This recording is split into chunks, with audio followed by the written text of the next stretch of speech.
କାହାଣୀ ସନ୍ତୋଷ। ଜଣେ ଯୁବକ ବଡ଼ ପରିଶ୍ରମୀ ଥିଲା। ଦିନ ସାରା କାମ କରୁଥିଲା। ସନ୍ଧ୍ୟାରେ ଯାହା ମିଳୁଥିଲା ଖାଇ ପିଇ ଶାନ୍ତିରେ ସେ ଶୋଇପଡ଼ୁଥିଲା। ଦିନେ ଜଣେ ଧନୀ ବ୍ୟକ୍ତିଙ୍କର ସେ ଥାଟବାଟ ଦେଖିଲା। ତାର ନିଦ ଉଡ଼ିଗଲା। ରାତି ସାରା ନିଦ ଆସିଲା ନାହିଁ। ଧନୀ ହେବାର ସ୍ୱପ୍ନ ଦେଖିବାରେ ଲାଗିଲା। ସଂଯୋଗବଶତଃ ତାର ଲଟେରୀ ଉଠିଲା। ପ୍ରଚୁର ଧନ ତାକୁ ଅନାୟାସରେ ମିଳିଗଲା। ତାର ସବୁ ସ୍ୱପ୍ନ ସାକାର ହୋଇଗଲା। ସମୟ ଭୋଗ ବିଳାସରେ ବିତିବାରେ ଲାଗିଲା। ବାସନା ତୃପ୍ତି ହେତୁ ତାର ଶ୍ରମର ଅଭାବରୁ ଧୀରେ ଧୀରେ ଦୁର୍ବଳ ହୋଇ ଚାଲିଲା। ତାର ପୂର୍ବର ସାଙ୍ଗମାନେ ମଧ୍ୟ ତା ପ୍ରତି ଈର୍ଷା କରିବାକୁ ଲାଗିଲେ। ସମସ୍ତେ ଥିଲେ ପଇସାର ପ୍ରେମୀ। ତାର ମଧ୍ୟ କାହା ଉପରେ ବିଶ୍ୱାସ ରହିଲା ନାହିଁ। ଚିନ୍ତା ଆହୁରି 2 ଗୁଣ ବଢ଼ିଗଲା। ନିଦ ପୁଣି ଚାଲିଗଲା।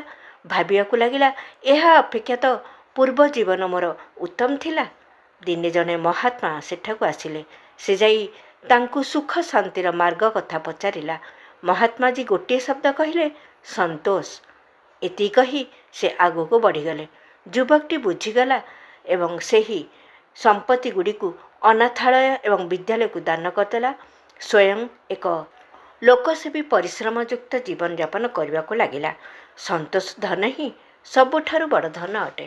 ଧନ୍ୟବାଦ।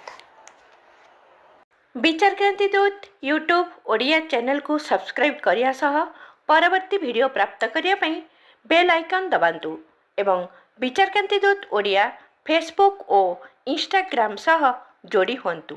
ଧନ୍ୟବାଦ।